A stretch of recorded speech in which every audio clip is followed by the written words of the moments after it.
This is a 1992 Lakewood Model 200 20-inch box fan. This was the first Lakewood box fan I ever owned. Got it from a thrift store for $2. Here's the price tag. Still says $1.99. It's still on there because I put it on there with Scotch tape.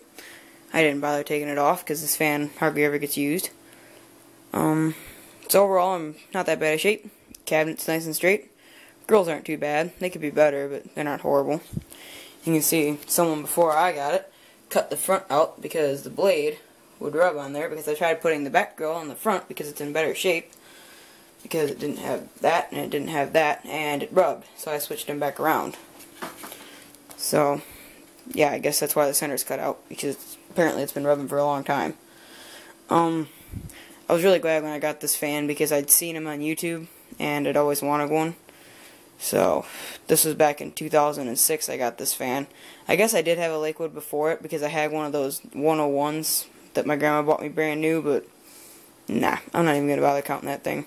Okay, put it this way, this was the first vintage Lakewood I ever owned, and when I got it, I'll say I was pretty proud of it. But anyway, that's it for this video, so as usual, thank you guys for watching, and I hope all you guys enjoyed.